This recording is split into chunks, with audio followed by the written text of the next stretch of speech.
Lecture ये कला महाविद्यालय शाहपुरा।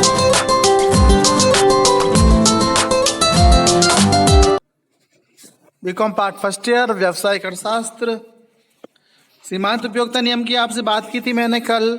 मैंने बताया था आपको कि इस नियम के अनुसार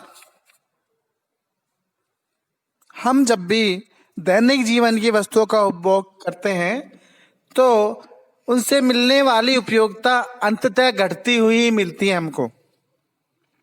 इसे हमने एच.एन. गोसेन का प्रथम नियम भी बोला था। एच.एन. गोसेन साहब फ्रांसीसी अर्थशास्त्री थे। मैंने आपको एक उदाहरण द्वारा बताया था कि किस प्रकार उपभोक्ता को उपयोगिता जो मिलती है, सीमांत उपयोगिता मिलती है, प्रारंभ में ज्यादा, फिर कम, फिर जीरो, फिर ऋणात्मक हो जाती है। एक रेखा चित्र के माध्यम से बताया था। मैंने बताया था कि नियम के बारे में कुछ ध्यान देने के लिए बातें क्या क्या है। इसके अलावा उपयोगिता आसमान नियम के लागू होने के कारण बताए थे। आज बात करते हैं कि नियम की मान्यताएं या सीमाएं क्या है। एक वर्ड निकल के आता है कई बार, हम किसी भी नियम की बात करेंगे इकोनॉमिक्स के अंदर, अपने ईएफएम के अंदर, कि अन्य बातें समान रहें। तो ये अन्य बातें समान रहें का मतलब ये होता है कि उस नियम की मान्यताएं और सीमाएं क्या है, उसे हम बोलेंगे अन्य बातें समान रहें। देखिए, इस नियम की मान्यताओं के अनुसार से या सीमाओं के अनुसार से पहली मान्यता यह है कि वस्तु की सभी इकाइयां गुण और मात्रा में समान होनी चाहिए। यह नियम तभी लागू हो सकता है जब समस्त वस्तुओं की इकाइयां एक प्रकार की हो, समान हो। उदाहरण के लिए, अगर संतरों का उपयोग किया जा रहा है तो सभी संतरे गुण, मात्रा, बनावट में एक जैसे होने चाहिए।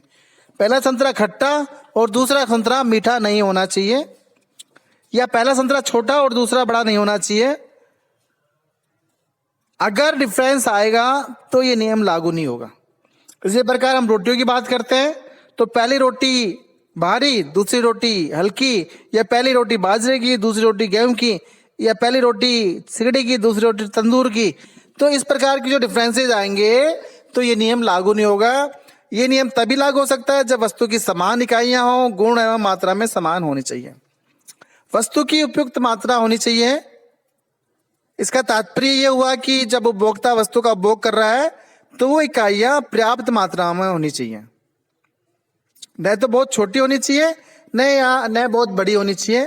उदाहरण के लिए, पानी के एक पूरे गिलास के स्थान पर अगर हम एक एक बूंद करके पानी पिएंगे, या अंगीठी में कोयले का एक एक करके जलाए जाएंगे, या बुरसेट बनाने के लिए एक एक मीटर टुकड़े का उपयोग किया जाएगा, तो इन अवस्थाओं में ये नियम लागू नहीं होगा।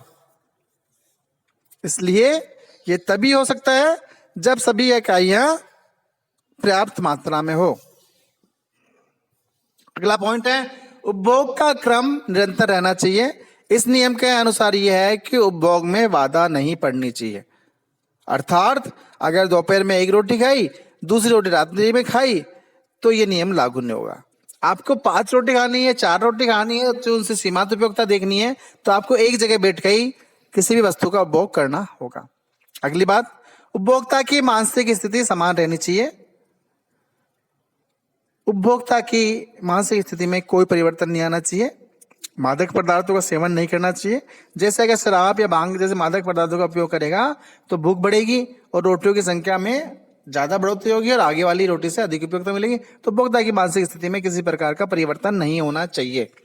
उपभोक्ता की आय, स्वभाव तथा रुचि में परिवर्तन नहीं होना चाहिए।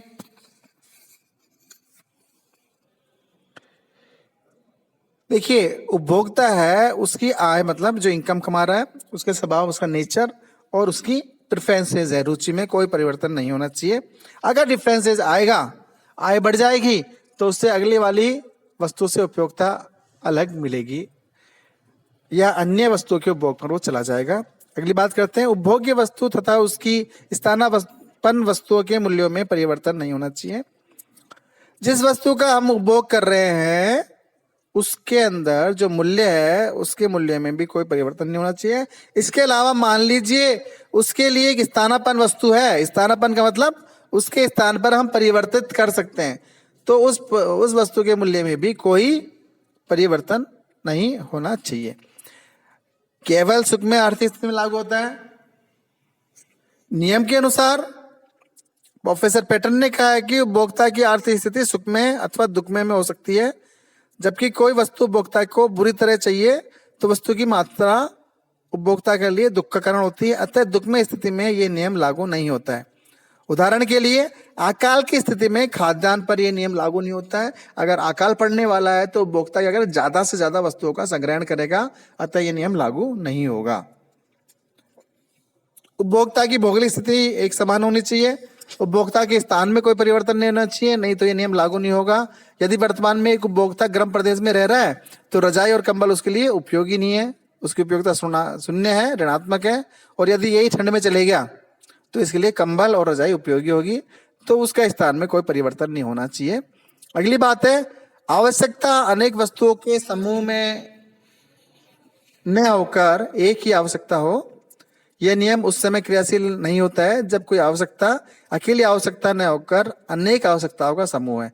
जैसे सांस, शौकत, दिखावा आदि ऐसी आवश्यकता है जो आवश्यकता नहीं है बल्कि समूह के रूप में प्रकट करती है। तो ये नियम इन क्रियाओं पर क्रियाशील नहीं होता है। इसी प्रकार अगर स्थानापन्न वस्तुओं का मूल्य बढ़ जाता है तो भोग्य वस्तु का मूल्य अपेक्षाकृत सस्ता होने से उसकी उपयोगिता बढ़ जाएगी। जैसे चाय की स्थानापन्न वस्तु क्या है? कॉफी है। अगर कॉफी का मूल्य बढ़ जाता है तो चाय अपेक्षाकृत सस्ती रहने से चाय की उपयोगिता बढ़ जाएगी। नियम के अपवाद का मतलब ये हुआ कि हमने कहा कि उपभोक्ता को सीमांत उपयोगिता अंततः घटती प्राप्त होगी, लेकिन नियम के अपवाद का मतलब है कि वो अगर अधिक अतिरिक्त इकाइयों का उपयोग करेगा तब भी उसकी उपयोगिता बढ़ती चली जाएगी। तो इसे बोलते हैं हम नियम के अपवाद। नियम के खिलाफ जाना, तो पहली बात है प्रोफेसर मार्शल के अनुसार अगर अन्य बातें समान रहे तो ये नियम हमेशा खरा उतरता है। फिर भी इस नियम के कुछ तथाकथित अपवाद बताए गए हैं, जिनमें से अधिकतर अपवाद दिखावटी या बनावटी है। इनका वर्णन इस प्रकार है। पहला, यदि उपभोग्य वस्तु की इकाइयां बहुत छोटी हो तो यह नियम लागू नहीं होगा। चैपलैन के अनुसार अंगीठी में एक एक कोयला जलाना एक ऐसा उदाहरण है। इसी प्रकार पानी की एक एक बूंद पीना और रोटी की एक एक घास करके खाना ऐसे उदाहरण है जो हमें अगली वस्तु से, अगले घास से, अगले कोयले से या अगली बूंद से अपेक्षाकृत अधिक उपयोगिता प्राप्त होगी। यह नियम की मान्यताओं के खिलाफ है, अतः यह नियम अपवाद, क्योंकि हमने बताया था कि पर्याप्त मात्रा में वस्तु होनी चाहिए, अतः यह नियम अपवाद है, असत्य है, दिखावटी है और नाम मात्र का है। अगली बात, दुर्लभ, अप्राप्य व विलक्षण वस्तु यथा डाक टिकट, पुराने सिक्के, दुर्लभ चित्र, प्राचीन मूर्ति आदि के संग्रहण में यह नियम लागू नहीं होता है। इन वस्तुओं के संग्रहण में जितनी वृद्धि होती जाती है उतनी ही उपयोगिता बढ़ती जाती है, परंतु यह अपवाद भी नाम मात्र का दिखावटी है, क्योंकि इन वस्तुओं की इकाइयां समान न होकर भिन्न भिन्न होती है। अगर इन वस्तुओं के अलग अलग समूह का प्रयोग किया जाए, जैसे शिवाजी महाराज के टिकटों का एक सेट है, तो उसी प्रकार के प्रत्येक आगे के सेट की उपयोगिता उपभोक्ता के लिए आवश्यक रूप से घटती होगी। माचिस की कोई डिबिया इकट्ठी कर रहे हैं आप, अगर एक जैसे डिबिया इकट्ठी करते जाएंगे तो अल्टीमेटली उपयोगिता में कम प्राप्त होगी। अगली बात करते हैं मुद्रा व शक्ति संचय तथा फैशन व आडंबर आदि की इच्छाएं इस नियम के अपवाद हैं। आज के भौतिक युग में इस प्रकार की वस्तुओं की वृद्धि से तृप्ति ही नहीं होती है, ऐसा लोग मानते हैं, परंतु ऐसी बात नहीं है। राजा मार्डीज या राजा मिडाज अधिक सोना पाकर जितना दुखी हुआ था, दूसरे ये वस्तुएं एक आवश्यकता या एक वस्तु नहीं वरन अनेक वस्तुओं या आवश्यकताओं का समूह मात्र है। नियम की मान्यता यह आवश्यकता या एक वस्तु का होना है। प्राचीन भारत में वानप्रस्थ या संन्यास लेना इन वस्तुओं की अवहेलना का प्रतीक माना जा सकता है। मादक पदार्थों के उपभोग पर यह नियम लागू नहीं होता। शराब, भांगा, गांज, चरस आदि का अधिक प्रयोग करने पर यह अधिक तृप्तिदायक कहा जाता है, परंतु ऐसी बात नहीं है। इन मादक पदार्थों की 2-3 इकाइयों के उपभोग के उपरांत उपभोक्ता को उनके लिए लालसा कम हो जाती है। दूसरा, वैसे भी मादक पदार्थों का वस्तु का सेवन करने से उपभोक्ता की मानसिक स्थिति में क्या जाता है? परिवर्तन आ जाता है, तो ये एक समान नहीं रहती है। अतः ये अपवाद भी सिर्फ दिखावटी है। हमने कहा था कि उपभोक्ता की मानसिक स्थिति में कोई परिवर्तन नहीं आना चाहिए। किसी वस्तु या सेवा के उपभोग की संख्या में वृद्धि होने पर यह नियम लागू नहीं होता है। टेलीफोन के कनेक्शन की संख्या बढ़ने से उपभोक्ता घटने की बजाय बढ़ती है, परंतु ये नाम मात्र का अपवाद है, क्योंकि नियम के अंतर्गत टेलीफोन के समस्त कनेक्शन नहीं आते हैं। एक उपभोक्ता के पास अगर एक से अधिक टेलीफोन है तो उससे मिलने वाली उपयोगिता अल्टीमेटली घटती हुई प्राप्त होगी। मधुरगान मधुरगान व रसपूर्ण कविता इस नियम के अपवाद माने जाते हैं। ट्राजिंग के अनुसार इन्हें पुनः सुनने से पहले की अपेक्षा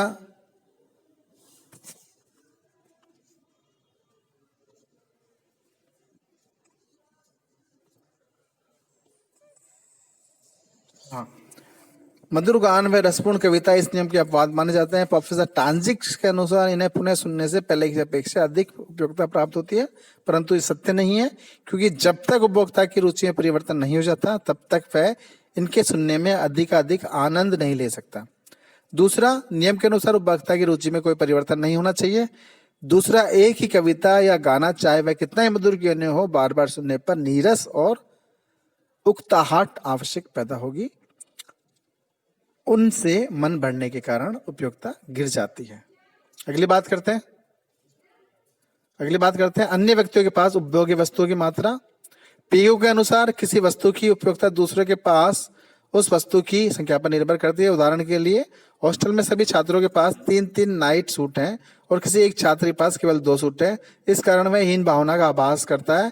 तीसरे नाइट सूट की उपयोगिता उसके लिए बढ़ जाएगी। यह तो संभव हो सकता है क्योंकि प्रारंभिक आयु से सीमांत उपयोगिता बढ़ी हुई दर पर प्राप्त होना संभव हो सकता है, किंतु चौथे, पांचवे आदि नाइट सूट की उपयोगिता अल्टीमेटली घटती हुई प्राप्त होगी। इस प्रकार हम कह सकते हैं कि जो भी नियम आपने बताए गए हैं, सब नियम सिर्फ काल्पनिक या बनावटी है, नाम मात्र के हैं।